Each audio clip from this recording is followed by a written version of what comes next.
고린도전서 15장 54절 한번 보겠습니다. 이제 고린도전서 15장 54절은 아버지의 이제 마지막 이제 그 명령으로 아버지께서 모든 거 허락하신 모든 약속을 이루면 이제 모든 것이 성경이 쓰인 그대로 응한다는 말씀이에요.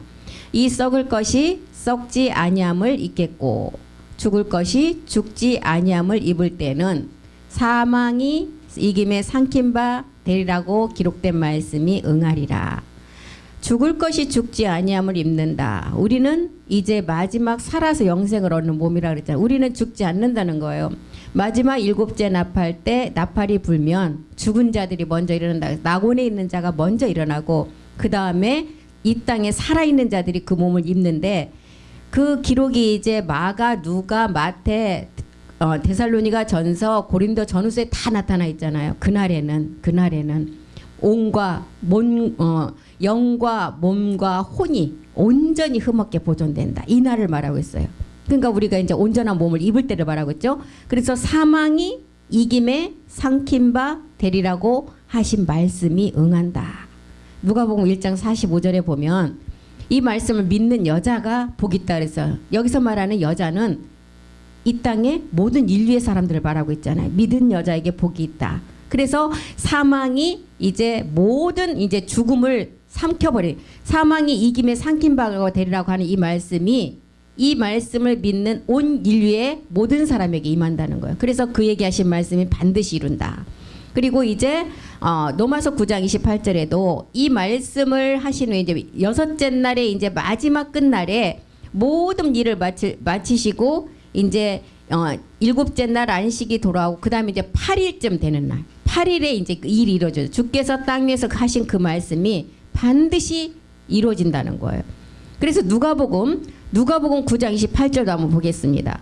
이 말씀을 하신 후에 8일쯤 되어서 예수님이 이제 베드로와 요한과 야고보를 데리고 기도하러 산에 올라갔다. 마지막 변형된 그 몸의 이제 마지막을 보여주시기 위함이죠. 29절에 보니까 기도하실 때 이제 마지막 이 기도는 멜기세덱 주가 이 아들들을 위해서 끊임없이 아버지께 올려드린 기도가 이제 응답되는 날이죠. 기도하실 때 용모가 변화가 되고 그 옷이 휘어져 광채가 나더라. 그리고 30절에 보니까 문득 두 사람이 예수와 함께 말한 이는 모세와 엘리야다. 이제 마지막 우리 구원이 다 이루어지고 이제 유대인들에게 표적을 이제 이것을 알려주기 위해서 모세와 엘리야가 와서 유대인들이 이걸 보고 이제 자기의 순교 당함으로 인해서 목이 이제 순교 당한 자가 구원을 받는 것을 보여주는 거죠. 데살로니가 전서 4장 17절에도 우리 살아남은 자, 먼저는 이제 죽은 자들이 먼저 몸이 일어난다 그랬어요. 그 후에 우리 살아남은 자도 저희와 함께 구름 속 변형된 몸을 가지고 공중에서 주를 영접하게 되리니 그리하여 우리가 항상 주와 함께 있으리라. 이 기록된 말씀이 응한다는 거예요. 마태복음 6장 10절의 말씀이 그날에는 응한다는 거예요. 먼저는 참하늘에서 이루어진 이 말씀, 나라가 형성된 말씀이죠. 이 나라는 영과 몸이 하나된 몸을 말하고 있잖아요. 나라가 임하옵시며 뜻이 하늘에서 이룬 것이 이제는 이 땅에 마지막 제사장들이 이루어지면 이것은 이제 하나님 말씀 그대로 응한다는 거예요. 고전 15장 24절에도 사도 바울은 뭐라 그랬어요? 이제는 모든 것들이 이 만물 앞에 다 굴복되어지고 우리가 온전한 몸만 아버지께 바치는 그날이 온다는 거예요. 그 후에는 나중이다. 저가 모든 정사와 권세와 능력을 멸하시고 나라를 아버지 하나님께 바칠 때다. 요한복음 사도 요한도 요한복음 18장 9절에 이제 마지막 말씀이 응하는데 어떻게 하고 이 말씀이 응하느냐. 아버지께서 내게 주신 자 중에서 하나도 잃어버리지 아니하고 당신이 낳은 아들이 정말 하나라도 그 수 안에 들어오지 않으면 이 땅은 끝까지 멸하지 않고 그 시간을 기다려 주신다는 거예요. 하나도 멸하지 아니하고 잃어버리지 아니하고 이제 찾게 되면 이 말씀은 응한다는. 그래서 우리가 시온에서 이제 성전된 예루살렘이 되고 그날에 만왕의 왕을 맞이하게 된다고 하잖아요. 그래서 사망의 권세를 깨트리고 이긴 자만이 자녀의 영광에 이른다 그랬어요. 그래서 이 마지막 날의 그 세계는 우리가 이루는 것이 아니라 이 말씀이 이제 성취한다는 거예요. 그래서 너희는 어떻게 하라 그랬어요? 시편을 통해서도 다이 너희는 가만히 있어라. 이 말씀이 하신다. 이 말씀에 순종하면서 가만히 있어라 그랬어요. 사무엘상 12장 16절 한번 보겠습니다. 사무엘상 12장 16절. 너희는 이제 가만히 서서 우리 여호와, 구약에는 여호와라고 표기를 했잖아요. 멜기세덱을. 여호와께서 너희 목전에 행하시는 그 큰 일을 보라. 이 큰 일을 보라. 마지막 이제 변형된 몸을 가지고 8일이 됐을 때 보좌로 들어갈 수 있는 그 몸을 이루는 그 일을 보라는 거예요. 그리고 욥기 37장 5절도 한번 보겠습니다. 욥기 37장 5절. 하나님이 기이하게 음성을 울리시며, 하나님이 기이하게 울리는 음성은 무덤에서 듣는 음성이어서 참하늘의 마지막 몸을 얻을 수 있는 말씀의 음성이에요. 하나님이 기이하게 음성을 올리시며 우리의 헤아릴 수 없는 큰 일을 행하시느니라. 그래서 우리는 하나님의 지혜를 통해서 하나님의 마지막 끝날에 성경 기록한 그대로 이루시는 말씀을 우리가 이 땅에서 성취를 해야 돼요. 그 자가 하나님의 자녀라는 것입니다. 그래서 이사야서 60장 19절 한번 보겠습니다. 이사야서 60장 19절이요. 어둠이 다 걷어낸 빛의 영으로 이제 우리는 영의 순환된 몸을 얻게 되는데, 이사야는 이런 기록을 했어요. 60장 19절에 보면 다시는 낮에 해가 내 빛이 되지 아니하며 달도 내게 빛을 비추지 아니할 것이다. 이날에는 어둠이 조금도 없는 빛 가운데 있기 때문에 오직 여호와가 내게 영영한 빛이 될 것이다. 요한일서 1장 5절에도 그러죠. 하나님은 어둠이 조금도 없는 빛 가운데 계신 그분인데 우리가 이 빛 가운데 거하게 된다는 걸, 우리가 저에게서 듣고 너에게 전하는 소식이 이것이다. 하나님은 빛이시다. 그에게는 어둠이 조금도 없다. 그래서 빛과 사랑이라는 몸으로 다 마지막 융합의 그 한 개체를 이룬다는 것입니다. 어둠이 다 걷어낸 빛, 빛의 영으로 우리는 영원한 몸에 영으로 순환되는 몸을 얻게 되는데, 이사야가 그랬잖아요. 여호와가 내게 영영한 빛이 될 것이라 그랬어요. 그리고 여호와가 이제 우리의 영광이 된다는 거, 우리가 그 몸을 얻어야만이 영광이 된다는 걸. 영영한 빛, 그 빛은 어둠이 조금도 없는 빛이에요.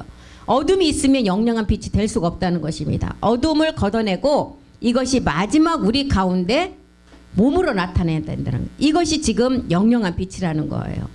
이사야서 60장 20절도 한번 보겠습니다. 이제 이 영영한 빛이 되면 이 모든 이 땅의 모든 어둠과 슬픔의 날은 끝이 난다는 거죠. 이사야서 60장 20절. 다시는 내 해가 지지 아니하며 내 달이 물러가지 아니할 것을 여호와가 내 영영한 빛이 되고 내 슬픔의 날이 마칠 것이다. 이 날이에요, 이 날. 그래서 이제 너희는 어떻게 하라 그랬어요? 우리 사도 바울이 기록한 기록은 에베소서 6장 10절에 너희가 이제 구원의 투구와 영의 검의 말씀을 가진, 하나님 말씀을 가진 자만이 영영한 빛에 거한다는 거예요. 구원의 투구와 영의 검은 어떤 말씀이에요? 우리의 홍과 골수를 쪼개는 말씀이에요. 이 영의 검의 말씀은 이 말씀을, 이 하나님의 말씀을 가지라는 거예요. 그래서 이 말씀을 가진 자가 이제 마지막 끝날의 아들이고 제사장이고 신이라는 칭호를 주셨잖아요. 내가 아들이라는 구원의 투구를 쓰라는 거예요. 구원의 투구가 뭐예요? 이제 우리가 마지막 쓰는 왕관 있잖아요. 미스 코리아 이 땅에서도 가장 미인을 뽑을 때 마지막 퀸, 그 여왕에게 면류관을 씌워주잖아. 근데 이 땅의 그 그림자와 비교할 수가 있을까요? 우리가 마지막 받는 그 면류관은 내가 아들이라는 영원한 아들, 이 땅의 그림자 세계 아들이 아닌 영원한 아들이라는 구원의 투구 왕관을 우리에게 쓰여준다는 거예요. 그래서 구원의 투구와 영의 검, 하나님의 말씀을 가지라는 것입니다. 내가 아들이라는 믿음을 가지라는 거예요. 내가 살아서 이 몸을 얻어서 영영한 빛에 거하는 아들이 될 거라는 믿음을 가지라는 것입니다. 그런데 이것을 방해하는 자가 루시퍼를 영의 검의 말씀으로 이겨야 돼요. 우리는 계시록 2장 16절 한번 보겠습니다. 그러므로 이제 회개하라는 거예요. 너희가 이제는 회개하고 하나님 나라가 가까웠으니, 천국이 가까웠으니 회개하라 그랬어요. 세례요한이 예친 것은 뭐였어요? 천국이 가까웠으니 회개하라. 이거는 너희가 정말 육체의 비밀을 깨닫고 죄의 몸을 먼저는 해결하라는 거예요. 그런데 우리 주님이 이제 해받으신 후에 나타나서는 이제 뭐라 그랬어요? 너희가 회개하고 복음을 믿으라 그랬어요. 그리스도의 영이 왔다면 이제는 회개는 어떤 회개예요? 내가 그리스도를 몰랐던 그 죄를 회개하고 이제 어떻게 하라고요? 복음, 예수가 십자가에서 어떤 과정을 거쳐서 그리스도가 된 이 복음을 믿으라는 거예요. 그래서 계시록 2장 16절에 보면 그러므로 회개하라. 그리하지 아니하면 내가 내게 속히 임하여 내 입의 검으로 그들과 싸우리라. 계시록 19장 15절도 보겠습니다. 계시록 19장 15절. 그의 입에서 이 양 검의 말씀이 나온다는 거예요. 그의 입에서. 마지막 멜기세덱 주의 말씀을 통해서 우리가 그의 입에서 이 양 검의 말씀이 나오는데 그것으로 만국을 치겠고 친히 저희를 철장으로 다스리며 또 친히 하나님 곧 전능하신 이의 맹렬한 진노의 포도주 틀을 밟을 것이다. 철장으로 모든 것을 다스리게 된다. 철장의 말씀을 가지고 다스린다는 거예요. 이런 자들에게는 말라기 3장 17절에 보니까 이런 자를 어떻게 다 삼으셨어요? 우리를 특별 소유로. 의로운 해가 떠오르는 마지막 끝날에 이 제사장들을 특별 소유로 삼았다는 거예요. 만군의 여호와가 이르노라. 내가 나의 정한 날, 그날이죠. 그날에는 아버지가 내 안에, 내가 아버지 안에 하나의 몸을 이루는 그날에 그들로 나의 특별한 소유로 삼을, 우리 특별 소유라는 거예요. 그냥 이렇게 부른 사람 중에서도 특별히 세운 자가 있잖아요. 그 모두를 우리를 마지막 제사장들을 특별한 소유로 삼아서 사람이 자기를 섬기는 아들을 아낀 같이 내가 그들을 아낀다. 그래서 그날에는, 이 정한 그날에는 모든 철장의 영의 검의 말씀을 가지고 이 땅에 있는 것들을 어떻게 한다 그래요? 초계는 뭐예요? 다 타고 나면 이 제가 어떻게 돼요? 만질 수가 없어요. 다 부스러져가 이 초계같이 다 만들게 된다는 거예요. 그래서 하나님의 뜻은 아담과 하와를 통해서 둘이 하나의 몸으로 생육과 번성하는 것이 하나님의 뜻이에요. 창세기 1장 27절에 보면 하나님이 본질을 우리 이렇게 만드셨다는 거예요. 하나님이 자기 형상대로 만드셨어요. 하나님의 형상대로 사람을 창조하셨는데 남자와 여자를 창조하셨다. 하나님의 형상은 보좌의 형상이에요. 보좌의 형상. 우림과 둠림이라는 비밀이에요. 우림은 어떤 세계를 말하고 있어요? 빛의 몸의 세계. 둠림은 우리가 얻을 멜기세덱 몸의 세계. 그래서 사랑과 빛으로 융합이 되어서 우리가 하나가 되잖아요. 남자 멜기세덱 그리스도를 통해서 여자가 마지막 성전으로 말씀을 가지고 이룬다는 거예요. 그래서 이런 형상을 만드시려고 창세기 2장 24절에 부모를 떠나와서 하나의 몸을 완성한다는 것입니다. 그래서 창세기 2장 24절로 가보면 이제 우리가 남자가 멜기세덱의 그 품을 떠나서 이 땅에 오셔요. 온 인류의 여자를 위해서 부모를 떠나 그 아내와 연합하여 둘이 한 몸을 이룬다. 그리고 이 이루어야만이 창세기 아까 우리가 봤던 1장 27절을 완성할 수가 있어요. 그리고 이제 27절이 완성이 되면 28절은 우리가 이 땅에 하나님의 형상, 보좌의 형상을 이룬 자가 그들과 자녀를 이제 거둘 수가 있다는 것입니다. 그래서 창세기 1장 26절과 27절은 참하늘에서 아버지와 멜기세덱 주가 하나 된 것처럼 마지막에 영의 순환의 몸을 완성하는 신의 후사들 아들들이 나오면 성경은 모든 것이 아까 아버지 말씀대로 그대로 마치게 된다는 거예요. 그대로 마치는 율법의 완성이 된다는 거예요. 로마서 13장 10절이 말하는 율법이 완성이 되죠. 그래서 그들이 나오면 지금 이제 창세기 1장 28절에 뭐라 그랬어요? 그들이 나오면 온 땅과 땅에 기는 모든 것을 다스릴 수가 있다는 거예요. 그 전에는 창세기의 선악과 사건을 통해서 누가 다스렸어요? 용 마귀가 우리를 다스렸잖아요. 이제는 마지막 영영한 빛에 거하는 아들들이 이 말씀을 듣고 나왔기 때문에 이제는 우리가 이 땅에 있는 모든 것을 다스리게 된다는 거예요. 그래서 창세기 1장 28절이 말하는 것은 창세기 1장 17절에 본체 형상이 완성된 자가 그들과 자녀를 이제 거두고 모든 이 땅의 모든 것들을 정복과 다스림을 한다는 거예요. 이 정복과 다스림의 세계는 누구의 말씀을 통해서 우리가 얻게 되는 거예요? 예, 히브리서 7장 3절에 보니까 시작도 끝도 없는 아버지 품 안에서 나와서 이 땅에 온 인류의 여자를 성전으로 완성하기 위한 누구를 통해서? 멜기세덱 주를 통해서. 그래서 이 멜기세덱은 아비도 어미도 족보도 없다 그랬어요. 노아의 그 방주에서 나온 여자의 세계, 노아의 처의 세계를 말하고 있죠. 그래서 이 창세기 1장 28절은 본체의 세계인데 노아를 통해서 멜기세덱 주와 하나 되는 세계를 우리에게 보여줬어요. 노아를 통해서 아버지 멜기세덱 주와 우리가 하나 되는 세계는 그게 또 창세기에서 뭘 통해서 우리에게 증거를 보여주셨어요? 무지개 언약을 통해서. 우리가 이 복음을 몰랐을 때도 비가 오고 난 뒤에 무지개가 뜨면 이제 비가 오지 않을 것이라는 것을 알았었잖아요. 복음이 없었을 때도 그거는 알았었어요. 근데 지금 우리가 이제 말씀을 깊이 깨닫고 보니까 그 무지개 언약은 마지막 얻을 우리가 부활의 몸이라는 것을 알았습니다.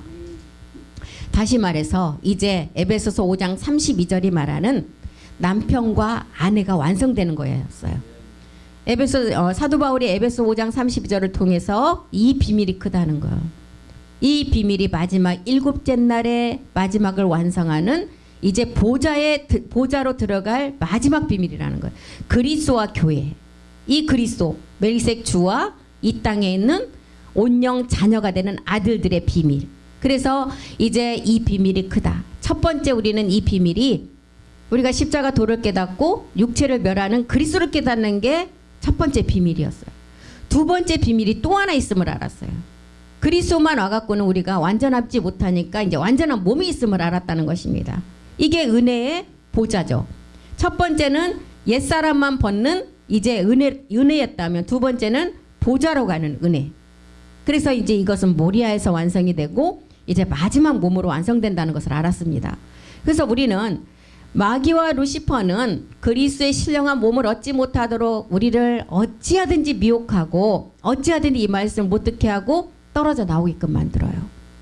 고린도서 11장 2절과 3절을 통해서도 멜기세덱 그리스도를 향한 진실을 방해하고 그 다음에 몸을 못 얻도록 방해한다 그랬어요. 내가 하나님의 열심으로 너희를 위하여 열심낸다. 내가 너희를 정결한 처녀로, 정결한 처녀, 깨끗한 처녀를 남편에게 중매해야 된다는 거예요. 처녀 때 그리스도에게 중매가 되지 않으면 이제 음녀가 돼버려요. 그래서 이제 아버지 말씀을 우리가 이제 마지막 끝날에 온전히 이 말씀이 이루어질 것을 믿고 아버지 말씀을 믿지 못하게 하는 미혹하는 루시퍼를 우리는 말씀을 가지고 우리가 철저하게 방어를 해야 돼요. 이 말씀이 없으면 방어를 할 수가 없어요. 우리는 말씀으로밖에 승리할 수가 없다는 것입니다. 그래서 야고보서 4장 7절에 뭐라 그래요? 너희가 마귀를 대적하라. 대적하려면 뭐가 있어야 돼요? 칼이 있으면 돼요? 총이 있으면 돼요? 우리는 말씀이 있어야 된다는 것입니다. 너희는 하나님께 순복할지어다 마귀를 대적하라. 그리하면 너희를 피하리라. 이 말씀만 가지고 있으면 우리가 싸우기 전에 어떻게 한다고요? 피해간다는 거예요. 이 말씀이 모아지면 에스겔은 뭐라 그랬어요? 큰 군대가 된다 그랬어요. 군대. 이길 수 없는 군대. 한 사람은 이길 수 있지만 군대가 됐다는 것은 뭐예요? 갑절의 영감의 그 몸에 가까웠다는 것을 알려주는 것입니다. 그래서 이제 우리가 고린도서 11장 2절이 말하는 정결한 처녀에서 한 남편 그리스도에게 중매가 되지 않으면 음녀가 되는데 3절에 보니까 이제 뱀이 그 관계로 이화를 미혹한다. 처녀에서 그리스도께 중매가 되지 않으면 완전한 음녀로 떨어지고 이제 뱀이 그 단계를 이기고 나면 이화를 미혹한다는 것은 뭐예요? 성전을 못 얻게 이제 루시퍼를 통해서 미혹한다는 거예요. 그래서 고린도서 11장 2절은 우리가 육체를 깨닫는 단계를 말하고 있어요. 그리고 3절은 뭐예요? 멜기세덱 주의 몸을 깨닫는 단계를 이렇게 고린도서 2장과 2절과 3절을 통해서 우리에게 알려주고 있습니다. 그 관계로 이화를 미혹한다는 것은 성전의 비밀이에요. 너희 마음이 그리스도를 향하는 진실함과 깨끗함에서 떠나 부패할까 두려워한다.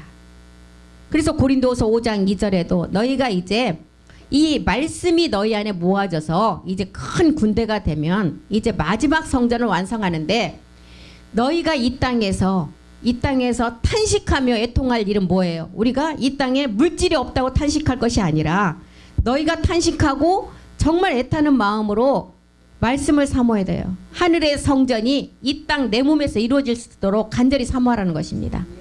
과연 우리가 여기서 탄식하며 하늘로부터 오는 우리 처소로 덧입기를 간절히 사모해라.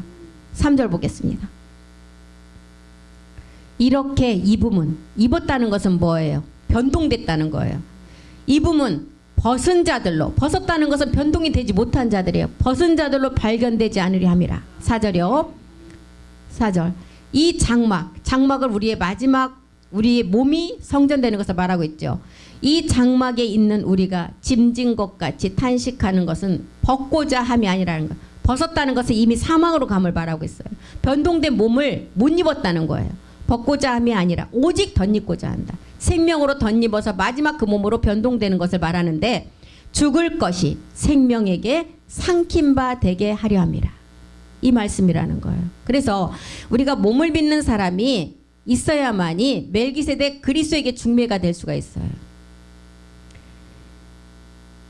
이 땅의 그림자 세계에서 이제 결혼 정년기가 되어서 결혼을 할 나이가 됐는데 당사자인 신부 될 그 여자가 결혼할 마음이 있어야 중매를 하고 남자에게 소개를 해요. 절대로 안 본다고 그러면 어떻게 강제로 갖다 앉잖아요.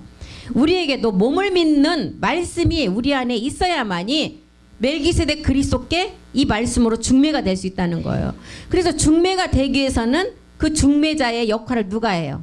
말씀인데 마지막 사람이 중보가 된다는 거예요. 반드시 몸을 믿는 사람이 있어야 된다는 거예요. 그 몸을 믿고 그리스도께 중매되는 비밀을 믿는 사람. 그래서 멜기세덱 안에서 누가 나왔어요? 한 남편이 나왔잖아요. 창세기에 말씀한 것처럼. 부모를 떠나 참하늘에서 부모를 떠나서 이 땅에 오셨어요. 멜기세덱 주가. 왜 오셨어요? 우리 때문에. 많은 인류의 그 신부를 찾기 위해서. 그래서 그분이 떠나오셔서 하나의 몸을 이루기 위해서. 그런데 마귀와 루시퍼는 그리스도의 이 몸을 얻지 못하도록 우리를 끊임없이 속이고 있다는 거예요.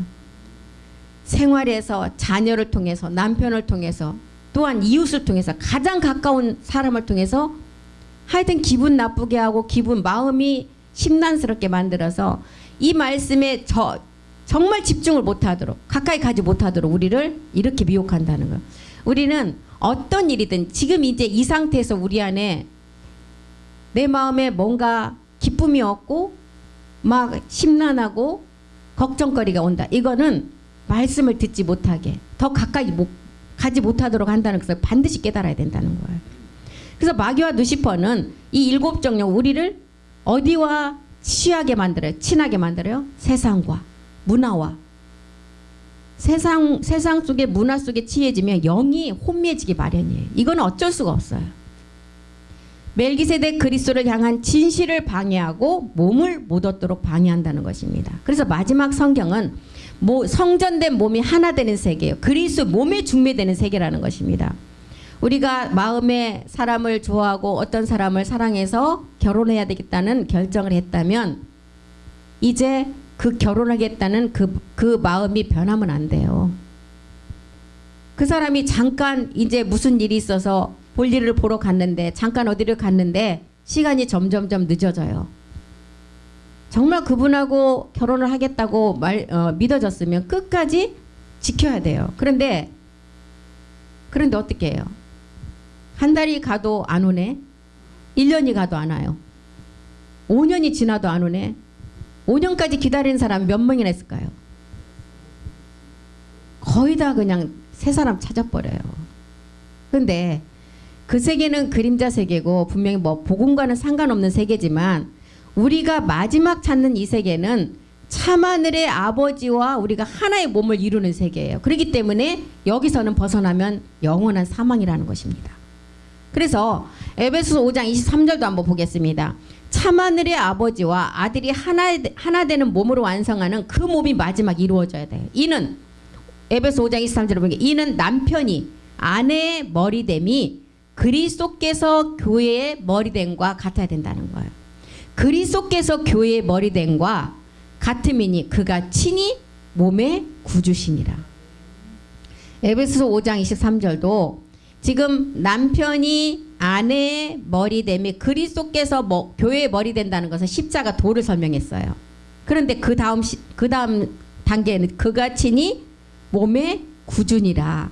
그리스도 영 씨가 심어졌다면 그 다음에는 모리아산의 믿음을 통해서 반드시 몸의 실제 주인이 되라는 거예요. 그래서 고전 3장 23절에도 뭐라고 우리가 그리스도가 되어야만이 그리스도는 하나님의 것이 된다는 거예요. 너희는 그리스도의 것이요 그리스도는 하나님의 것이다. 그리고 골로새서 2장 17절에도 이것들은 이제 이것들은 뭘 우리에게 의미하고 있어요? 마지막 자녀 온영될 자들은 장래일의 그림자나 몸은 그리스도의 것이라는 거예요. 몸은 이제 우리 그리스도의 것, 그리스도가 하나님의 것이기 때문에. 그래서 히브리서 10장 5절에도 이것 때문에 우리에게 몸을 얻을 수 있는 하나의 말씀을 예비하셨어요. 몸 얻는 말씀을 예비하셨어요. 그리고 로마서 8장 29절에도 이 몸을 얻게 하시기 위해서 마지막 끝날에 사도 바울은 우리에게 뭐라 그랬어요? 피조물이 고대하는 바 이제 하나님의 아들들이 나타나는데, 하나님이 미리 아신 자들을 아들의 형상을 본받게 하기 위해서 먼저는 맏아들을 세우시고 그 맏아들과 똑같은 동생들이 마지막 나올 것을 우리에게 알려주고 있어요. 고전 15장 우리 44절 한번 다 같이 읽고 마치겠습니다. 우리가 반드시 육의 몸으로 심었을 때가 그리스도의 영이 오는 그리스도의 세례 단계예요. 육의 몸으로 심고 이때가 옛사람을 십자가에 못 박으니까 그리스도의 영이 오는 단계예요. 신령한 몸으로 다시 살아난다. 육의 몸이 있어야만이 신령한 몸이 있다는 것입니다. 그래서 우리가 이런 말씀들을 우리가 정말 마지막 끝날에 영영한 빛에 우리가 거하려면, 어둠이 하나도 없는 조금도 없는 하나님 색이 거하려면 이 말씀을 받았다면 끝까지 남편이 지체하지 않고 오기까지 기다려야 된다는 걸. 그 남편은 멜기세덱 주라는 것입니다. 그 남편을 저버리면 우리는 영원한 사망이에요. 그림자 세계에서는 돌이킬 수가 있지만 이 세계에서는 돌이킬 수가 없어요. 끝이에요. 그래서 우리가 정말 이제 2023년도 이렇게 빨리 갈 수가 없었어요. 엊그제가 시작한 것 같은데 벌써 이제 일주일밖에 남겨놓지 않은 시간 안에 있습니다. 성탄의 의미가 우리가 마지막 부활의 몸을 완성하는 게 우리의 성탄의 의미라는 것을 알고, 마지막에 이제 태바 예배를 통해서 더 많은 말씀을 목사님께서 하실 때 여기에 신비에 새겨서 우리가 끝까지 인내하며 마지막 영영한 빛에 거하는 하나님의 자녀 온영 아들들이 되기를 간절히 소망합니다. 기도하겠습니다. 살아계신 하나님 고맙고 감사드립니다. 육의 몸으로 심어야만이 신령한 몸으로 다시 살아서 우리가 마지막을 하나님의 형상대로 우리가 이루어짐을 알았습니다. 하나님의 형상은 보좌의 형상으로 마지막 이제 빛의 몸과 이제 마지막 온전한 두님의 세계를 통해서 우리가 성전으로 완성됨을 알았습니다. 참하늘에서 아버지와 아들이 하나 된 것처럼 이 땅에서 멜기세덱 주와 우리가 하나 되야만이 율법의 완성을 통해서 이 성경에 기록된 그 말씀은 그대로 이루어질 것입니다. 일곱째 날의 안식을 먹는 마지막 말씀이 무교병임을 알고 우리는 그 무교병의 말씀을 부엘세발로 올라가는 자녀 제사장들이 먹는 것임을 알고 오늘 또 그 말씀 먹기를 간절히 소망합니다. 주께서 우리 가운데 함께해 주셔서 그 말씀이 우리 안에서 생명으로 우리 안에 새겨질 수 있도록 우리를 인도하시고 함께해 주시옵소서. 주가 하실 줄 믿고 감사드리며 모든 기도 주 예수 그리스도의 이름으로 기도드립니다. 아멘. 수고하셨습니다.